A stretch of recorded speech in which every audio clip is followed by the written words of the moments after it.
Parole de gérant, présentée par le journaliste de BFM Business, Sébastien Coinon. Voilà, on enchaîne avec l'ISR. On parlera dans un petit quart d'heure d'une nouvelle maison, une nouvelle société de gestion qui s'appelle Alta Rocca dans l'univers de Primonial. On sera avec donc deux gérants, Muriel Blanchier et Xavier Hoche. Mais d'abord, donc Ecofi et Marie Luchet qui est avec nous. Marie Luchet, bonsoir. Bonsoir. En charge de l'ISR, donc chez Ecofi Investissement, société de gestion, filiale du groupe Crédit Coopératif. Alors vous êtes sur ces thématiques, hein, Marie, depuis 10 ans maintenant, je ne me trompe pas? Oui, exactement. Depuis 10 ans, j'ai commencé avec la responsabilité sociale et environnementale d'un grand groupe français. Et puis voilà, j'ai mis un pied dans la finance et je ne l'ai plus quitté. L'ISR, l'ESG, donc des critères, des acronymes que vous connaissez sur le bout des doigts. J'imagine donc que pour vous et par définition pour Ecofi, c'est tout sauf un effet de mode. C'est structurel, là. Ah oui, c'est complètement structurel chez Ecofi Investissement. Comme vous l'avez dit, Ecofi est la filiale à 100% du Crédit Coopératif, qui est la banque de l'économie sociale et solidaire. Nous sommes pionniers et leaders de la finance solidaire depuis 30 ans. Et l'ISR, nous en faisons depuis 15 ans maintenant, avec la création de notre premier fonds ISR qui s'appelle Épargne Éthique Action en 2000. Alors l'ISR, peut-être, je ne sais pas si tous les auditeurs connaissent effectivement tous ces acronymes barbares, mais l'ISR, c'est l'investissement socialement responsable et il consiste à intégrer dans les décisions de gestion une évaluation de la performance environnementale, sociale et de gouvernance des émetteurs, entreprises ou États. On commence tous à connaître effectivement l'ISR, les critères ESG, sauf que j'ai l'impression qu'il y a autant de méthodes, de process ISR que de gérants ou en tout cas que de boîtes de gestion. Est-ce que je me trompe là? Non, absolument pas. C'est vrai que chaque société de gestion a sa recette pour faire de l'ISR, une recette plus ou moins exigeante, vous voyez où je veux en venir. Et il n'y a effectivement pour l'instant pas de normes, ni en France, ni en Europe, ni dans le monde à ma connaissance. Bon, parlons, parce qu'il y a quand même des labels, il y a voilà. Vous collaborez aussi avec des maisons connues et reconnues. Parlons de votre process, de vos processus chez Ecofi, si vous le voulez bien, Marie Luchet. D'abord, donc vous, comment vous procédez dans votre sélection, dans la façon aussi, avec qui vous travaillez, avec qui vous collaborez au quotidien dans cet univers? Alors, nous avons un processus qu'on appelle ISR engagé pour notre gamme la plus engagée, comme son nom l'indique, et un processus ISR qu'on appelle responsable pour notre gamme traditionnelle, ce qui implique qu'on a un filtre ISR sur environ 70% de nos encours. Nous avons développé un processus de sélection des émetteurs en fonction de leur performance ESG, mais aussi en fonction de leur implication dans des controverses. Donc, ça nous amène à travailler avec deux agences principales qui sont Vigeo et Sustainalytics, qui est un peu le spécialiste des controverses, qui est une agence d'origine néerlandaise. Et nous avons ainsi une couverture de 2100 entreprises dans le monde pour laquelle nous avons donc développé notre recette de notation ISR. Notre processus ISR intègre donc ce qu'on appelle l'analyse des controverses. Les controverses sont des incidents auxquels font face les entreprises de manière récurrente et qui nous indiquent que l'entreprise a mal géré un risque environnemental, social et de gouvernance. Donc, par exemple, le secteur bancaire fait face à de nombreuses controverses depuis la crise. Donc, vous répertoriez pour chaque secteur, chaque entreprise, son track record récent, disons voilà, il y a eu tel ou tel accident. Voilà, c'est ça. Donc les incidents, c'est des class actions, des amendes comme dans le secteur bancaire, des accidents de pollution, des poursuites pour corruption, et puis même parfois des rapports de certaines ONG locales, même parfois des condamnations dans des pays dans lesquels on va pas, enfin nous n'allons pas avoir l'information en France. Donc évidemment, nous suivons ça de près, et pour nous, cela indique qu'il y a un problème de gestion d'un risque ESG par l'entreprise. Parce que c'est vrai qu'aujourd'hui, les entreprises ont développé une communication très élaborée en matière de responsabilité sociale et environnementale. Et nous estimons que cette analyse des controverses nous permet d'aller chercher la vérité de la performance ESG des entreprises. Ce que vous appelez le reality check ou la Exactement. Reality check. Reality check, oui, c'est ça. On confronte. Donc est-ce qu'on est en conformité avec ce qu'on annonce dans les jolis rapports Exactement. Développement durable, ISR, ESG? Voilà, et donc on fait ça grâce aux controverses et aussi grâce au fait qu'on surpondère, donc c'est un petit peu technique, mais qu'on surpondère dans notre filtre ISR les indicateurs de performance, les indicateurs quantitatifs de résultats. Donc un exemple concret, c'est sur la sécurité des collaborateurs dans les grands groupes industriels. industriels, évidemment, ils ont des politiques de sécurité des collaborateurs. Mais est-ce qu'ils ont mis en place les mesures et surtout, quels sont leurs résultats? Donc, on va regarder sur 3 ans la performance de l'entreprise en matière d'accidents du travail, de taux de gravité des accidents, C'est un sujet un peu tabou, elle communique assez peu là-dessus, hein, mais elle commence.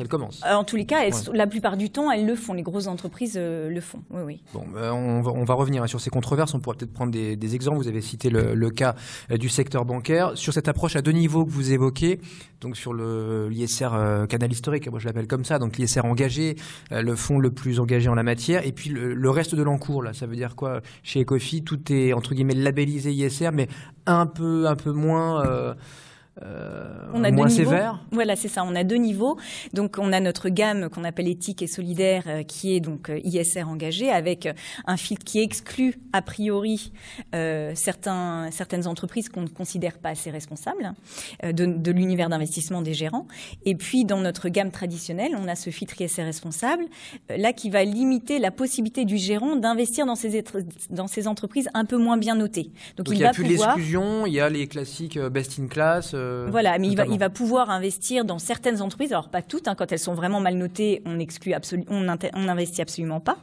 Mais quand elles sont moyennement mal notées, je ne sais pas trop comment le dire sans rentrer dans la technique, eh bien le gérant va pouvoir investir, mais de manière limitée, à un certain poids dans son portefeuille.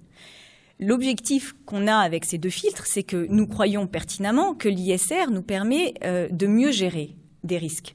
Qu'aujourd'hui, la gestion ISR ne coûte pas en termes de performance, mais permet une meilleure gestion des risques à long terme. Pour nous, il est très important que l'analyse ISR ait un impact sur la construction du portefeuille, que ce soit exclusion a priori ou cantonnement a posteriori. Bon, sur votre comportement en assemblée générale, là, quelle est la méthode, la pratique d'Ecofi ? Alors, pour Ecofi Investissement, historiquement, le vote en Assemblée générale a toujours été très important. C'est une pratique qui est gérée dans notre département ISR et que nous faisons pour l'ensemble de nos fonds. Nous n'avons pas de seuil minimum de vote, de détention au capital d'une entreprise pour voter. Et tous nos principes s'appliquent de la même manière à tous nos fonds. Donc ça, c'est vraiment quelque chose de très important qui nous tient très à cœur et qu'on estime complètement en lien avec justement notre positionnement d'investisseurs responsables. Le dialogue, c'est aussi quelque chose en quoi nous croyons énormément. C'est aussi important, voire plus important. Si en amont, effectivement, il n'y a pas de communication avec l'entreprise dans laquelle vous êtes actionnaire, bon... C'est complémentaire. D'accord. C'est complémentaire. Ça demande beaucoup de temps, c'est assez chronophage, mais on estime que l'investisseur a un pouvoir certain pour faire changer les pratiques ou améliorer, en tous les cas, pousser les entreprises à améliorer leurs pratiques environnementales, sociales et de gouvernance. Levier de l'argent, évidemment, marche en général très bien. Et quelle que soit la taille des investisseurs, on rencontre assez facilement les entreprises, même sur ces sujets-là. Nous avons, depuis 2013, décidé de dialoguer avec le secteur bancaire. Nous avons rencontré la plupart des banques européennes, en tous les cas celles qui sont impliquées dans des controverses assez importantes. Et nous avons obtenu la plupart du temps une certaine transparence et des informations sur ce que les banques avaient mis en place pour éviter que leur implication dans ces controverses se renouvelle. Et les réponses que vous aviez de ces mêmes banques vous ont permis de rester actionnaire ou de le devenir, ou ça n'a pas été forcément... Alors, par exemple, si on prend le cas d'HSBC avec lesquels on a dialogué, ne serait-ce que la semaine dernière, oui. Nous ne pouvons pas avoir d'HSBC dans nos fonds ISR engagés, ils sont exclus de notre univers d'investissement, mais en revanche, les fonds de notre gamme traditionnelle peuvent en avoir de manière cantonnée, de manière limitée. Nous avons donc dialogué avec eux depuis l'année dernière et il se trouve qu'aujourd'hui, on estime que les informations qui nous ont pu nous apporter sur les mesures adoptées, notamment en termes de compliance et de gestion du risque, sont satisfaisantes. Voilà. Donc, on les garde encore sous surveillance, mais pour l'instant, on ne les dégrade pas dans notre univers ISR. Et en termes d'investissement, effectivement, toutes les affaires qu'ils ont pu avoir et qu'ils ont parfois encore en cours, ici ou là, est-ce qu'une entreprise comme HSBC le paye sur le marché, que ce soit sur son titre en bourse ou sur ses obligations cotées? Oui, nous le croyons complètement. On l'avait vérifié d'ailleurs sur le coût du crédit d'HSBC au moment de sa condamnation pour blanchiment d'argent. Il y a eu des tensions très claires. Oui, son coût coût du crédit, c'est comment dire, c'est c'est apprécié. Enfin, voilà, ils ont dû, voilà. payer Et ça a plus été pour intégré dans le s'endetter, coût ouais. du crédit. Voilà. Votre gestion du risque, est-ce qu'on peut en parler aussi, Marie Luchet, donc au quotidien, la gestion du risque quand on est focalisé comme ça avec ce filtre qu'est l'ISR? La gestion du risque, donc pour nous, c'est clair que ça nous donne ce processus-là, ISR, nous donne des signaux qu'il faut capter. Alors évidemment, on n'est pas parfait, hein, on n'a pas une boule de cristal, on ne capte pas tous les signaux négatifs. Mais pour nous, il nous aide à éviter certaines casseroles et certains investissements qui pourraient nous coûter. Vous avez cité la banque. Si on prend un autre secteur, un autre exemple, je pense au secteur pétrolier.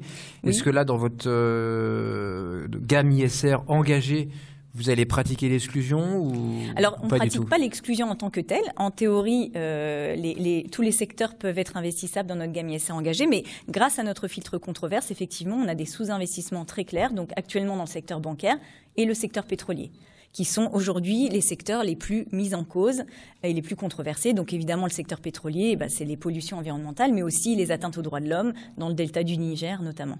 Et pourtant, de ce qu'on voit comme consommateur final, on a l'impression qu'il y a énormément d'efforts qui a été opéré par ces acteurs, qu'ils soient français ou, c'est le paradoxe, ou internationaux. hein, c'est du quoi? C'est du greenwashing ou pour vous, ça reste encore trop timide là pour rester sur les Non, après, c'est majors. un petit peu aussi le paradoxe de l'ISR, c'est-à-dire que plus des entreprises sont mises en cause, plus elles vont progresser. Et c'est d'ailleurs pour cela qu'aujourd'hui, le secteur bancaire est assez en retard, puisque jusqu'à la crise, personne ne l'avait jamais vraiment questionné, en tous les cas, pas les clients et assez peu les investisseurs sur leurs pratiques ESG. Donc aujourd'hui, ils sont en train de développer des meilleures pratiques. Et donc pour terminer, quels sont les enjeux de l'ISR quand vous rencontrez vos propres clients? C'est l'idée d'être transparent, d'en savoir toujours plus sur les boîtes dans lesquelles vous investissez. Mais déjà, la tarte à la crème, est-ce que c'est payant? Et deux, est-ce que ça parle à tout le monde, la transparence aujourd'hui? Est-ce que ça va de pair avec un investissement stable, responsable? Alors, je pense que l'ISR a un enjeu clair, un obstacle clair à dépasser qui est effectivement la pédagogie. Il faut expliquer ce qu'est l'ISR à encore beaucoup de personnes qui ne connaissent pas, ce mode de gestion. Ou qui ne voient pas l'intérêt, qui ne sont pas encore convaincus. Ça doit oui, exister aussi. Ou alors qui ont peur des performances, alors qu'aujourd'hui, c'est quand même communément admis que l'ISR ne coûte pas en performance. Effectivement, l'enjeu de la transparence pour les clients est de plus en plus important, que ce soit pour gérer leur propre risque